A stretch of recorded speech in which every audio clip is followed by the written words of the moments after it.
Hello guys, ഈ ഇടകളിലായിട്ട് കൂടുതലും പെൺകുട്ടികൾ ആത്മഹത്യ ചെയ്യുന്നതുമായി ബന്ധപ്പെട്ടിട്ടുള്ള ഒത്തിരി ന്യൂസുകൾ നമ്മൾ കണ്ടിട്ടുണ്ടായിരിക്കും അല്ലേ. ശരിക്കും മരിക്കാൻ കാണിക്കുന്ന ധൈര്യം പോലെ നമുക്ക് മുന്നോട്ട് ജീവിക്കാനായിട്ട്. അപ്പം പിന്നെ ഇത് പറയാനുള്ളതെന്ന് പറഞ്ഞാൽ രക്ഷിതാക്കളോട് പെൺമക്കളെ വളർത്തുന്ന ഓരോ മാതാപിതാക്കളും ഇനി സീരിയസ് ആയിട്ട് എടുക്കേണ്ട ഒരു കാര്യം തന്നെയാണ് കേട്ടോ ഇത്.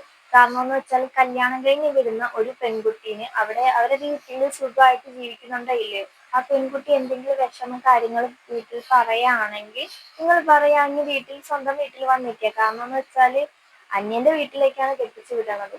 അപ്പം അവിടെ ആരും ഇല്ല, എന്നാലും അവരുമായിട്ട് അഡ്ജസ്റ്റ് ചെയ്ത് പോകുന്ന ഒരാളാണ് സ്ത്രീ എന്ന് പറയുന്നത് അല്ലേ. എല്ലാ പെൺകുട്ടികളും അങ്ങനെയാണ്. വേറെ ഒരു അന്യന്റെ വീട്ടിലേക്ക് കല്യാണം കഴിച്ചാൽ ഇനിയുള്ള പെൺമക്കളെങ്കിലും കെട്ടിച്ചു വിടുമ്പോൾ രക്ഷിതാക്കൾ നല്ല രീതിയിൽ മക്കളോടെ സുരക്ഷിതയാണോ എന്ന് അന്വേഷിക്കുക. മക്കൾക്ക് എന്തെങ്കിലും പ്രശ്നം ഉണ്ടെങ്കിൽ വീട്ടിലേക്ക് വരാമെന്ന് പറയാ. ഈ കാര്യം സീരിയസ് ആയിട്ട് എടുത്തു കഴിഞ്ഞാൽ ഒത്തിരി മരണങ്ങൾ നമുക്ക് തടയാനായിട്ട് പറ്റും. കാരണം എന്ന് വെച്ചാൽ ഒരു മകൾക്ക് സ്വന്തം വീട്ടുകാർ സപ്പോർട്ടായിട്ടുണ്ടെങ്കിൽ ആ മകൾക്ക് മരിക്കാൻ തോന്നില്ല. എൻ്റെ അച്ഛനും അമ്മയും എൻ്റെ അനിയനാവട്ടെ എൻ്റെ ചേട്ടനാവട്ടെ എൻ്റെ കൂടെ ഉണ്ട്, പിന്നെ ഞാൻ മരിക്കേണ്ട ആവശ്യം എന്താണ്? അങ്ങനെ ഒരു പെൺകുട്ടി ചിന്തിക്കും. കാരണം ഞാനും ഒരു പെണ്ണാണ്.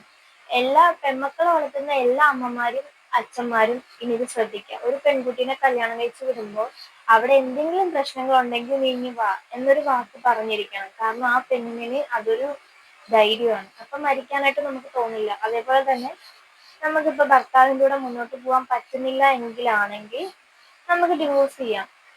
എന്നിട്ട് നമ്മുടെ വീട്ടിൽ വന്ന് നിൽക്കാം. എന്തെങ്കിലും ജോലി ഉണ്ടെങ്കിൽ ജോലി ചെയ്ത് സ്വന്തമായിട്ട് ജീവിക്കാം. പിന്നെ മക്കളുണ്ടെങ്കിൽ അതേപോലെ ജോലി ചെയ്ത് മക്കളെ നോക്കുക. അല്ലാതെ ആത്മഹത്യ ചെയ്യുന്നവര് മണ്ടന്മാരാണെന്നേ ഞാൻ പറയുള്ളൂ കേട്ടോ. പിന്നെ ഇപ്പൊ മരിച്ചിട്ടുള്ള പെൺകുട്ടികളൊക്കെ അത്രയധികം സഹിച്ചിട്ടായിരിക്കും മരിച്ചിട്ടുള്ളത്. അപ്പൊ ഇനിയെങ്കിലും ഒരു മരണം ഉണ്ടാവാതിരിക്കട്ടെ എന്നാണ് കേട്ടോ ഞാൻ പ്രാർത്ഥിക്കുന്നത്. അപ്പം എന്റെ വീഡിയോ കാണുന്ന ഏതെങ്കിലും ഒരു സ്ത്രീക്കെങ്കിലും ഞാൻ പറയണത് കുറച്ച് ധൈര്യം കൊള്ളട്ടെ എന്ന് വിചാരിച്ചിട്ടാണ് കേട്ടോ ഒരു വീഡിയോ ചെയ്യണത്. അപ്പം ഇങ്ങനെ അനുഭവിക്കുന്ന പെൺകുട്ടികൾ ചിന്തിക്കുക, നിങ്ങൾക്ക് വേണ്ടാത്ത ജീവിതം കളഞ്ഞിട്ട് വരിക.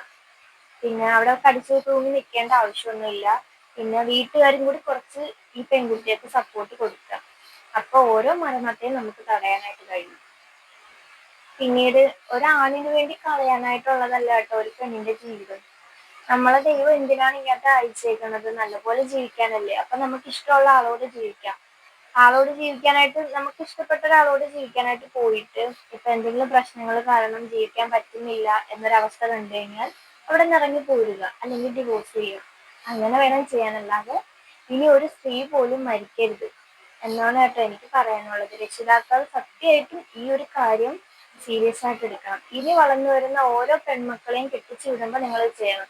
ഓരോ പെൺമക്കളും വീട്ടിൽ നിൽക്കുന്ന ഭാരമായിട്ട് തോന്നരുത് കേട്ടോ. പിന്നെ നാട്ടുകാരുടെ വാ അടയ്ക്കാൻ നമുക്ക് പറ്റില്ല. നാട്ടുകാർ എന്ത് വേണോ പറഞ്ഞോട്ടെ, അതൊന്നും മൈൻഡ് ചെയ്യരുത്. നമുക്ക് നമ്മുടെ മക്കളുടെ ജീവിതമാണ് വലുത്, അങ്ങനെ വിചാരിക്കുക. അപ്പം ഈ മരണങ്ങളെല്ലാം നല്ല രീതിക്ക് കുറയും. അപ്പൊ എനിക്ക് പറയാനുള്ളത് ഞാൻ പറഞ്ഞതേ ഉള്ളൂ. ഞാനൊരു പെൺകുട്ടിയാണ്. അപ്പം എനിക്ക് പറയാനുള്ള കാര്യങ്ങൾ ഞാനിവിടെ പറഞ്ഞതാണ്. അപ്പൊ നിങ്ങളുടെ അഭിപ്രായം എന്തായാലും കമന്റ് ചെയ്തേക്കണം കേട്ടോ. അപ്പൊ ഞാൻ പറഞ്ഞ കാര്യം നിങ്ങൾ മനസ്സിലാക്കി വെക്കുക. എല്ലാ രക്ഷിതാക്കളും ഇനി ഒരു പെൺകുട്ടീനെ കല്യാണം കഴിച്ച് വിടുകയാണെങ്കിൽ ആ കുട്ടിക്ക് അവിടെ സുരക്ഷിതയാണോ എന്ന് ആദ്യം അന്വേഷിക്കുക. എന്തെങ്കിലും പ്രശ്നങ്ങൾ കണ്ടു കഴിഞ്ഞാൽ ആ പെൺകുട്ടീനെ ധൈര്യമായിട്ട് സ്വന്തം വീട്ടിൽ കൊണ്ട് നിർത്തുക. അതാണ് രക്ഷിതാക്കൾ ചെയ്യേണ്ടത്. മനസ്സിലായോ? അപ്പം എല്ലാ പെൺകുട്ടികൾക്കും സ്വന്തം വീട്ടുകാർ സപ്പോർട്ടായിട്ട് നിൽക്കട്ടെ. അപ്പൊ ഇനി ഒരു മരണം ഉണ്ടാവില്ല എന്നാണ് എനിക്ക് തോന്നിയിട്ടുള്ള കാര്യം. കാരണം നമ്മളെ സപ്പോർട്ട് ചെയ്യാനായിട്ട് ആരും ഇല്ലാതാവുമ്പോഴാണ് നമ്മൾ മരിക്കണത്. മരണത്തിനെ പറ്റി ചിന്തിച്ചു പോകുന്നത്.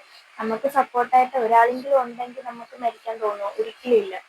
അപ്പം ഓരോ പെൺകുട്ടികളെയും കല്യാണം കഴിച്ച് വിടുമ്പോൾ ഇനി അച്ഛനും അമ്മയും വീട്ടുകാരും നല്ല രീതിയിൽ ഈ കാര്യം സീരിയസ് ആയിട്ട് വെക്കുക കേട്ടോ. അപ്പൊ ഓരോ മരണത്തെ നമുക്ക് തടയാനായിട്ട് പറ്റും. നാട്ടുകാർ പറയുന്നത് മൈൻഡ് ചെയ്യാതിരിക്കുക. കാരണം നാട്ടുകാരെ നോക്കിക്കൊണ്ടിരുന്ന നമ്മുടെ ഓരോ പെൺകുട്ടികളും മരിച്ചുകൊണ്ടേയിരിക്കും. അപ്പൊ നാട്ടുകാരെന്തോ പറയട്ടെ, ഒരുമിച്ച് ജീവിക്കാൻ പറ്റാത്ത ആൾക്കാരെ ഡിവോഴ്സ് ചെയ്ത് പോവുക, അല്ലാതെ മരണത്തിലേക്ക് പോകരുത്. അപ്പൊ എന്റെ വീഡിയോ ഇത്രേ ഉള്ളൂ. ഇഷ്ടമായിട്ടുള്ള എല്ലാവരും ഒന്ന് കമന്റ് ചെയ്തേക്കണേ. അതേപോലെ ലൈക്കും കൂടി ചെയ്തേക്കട്ടോ.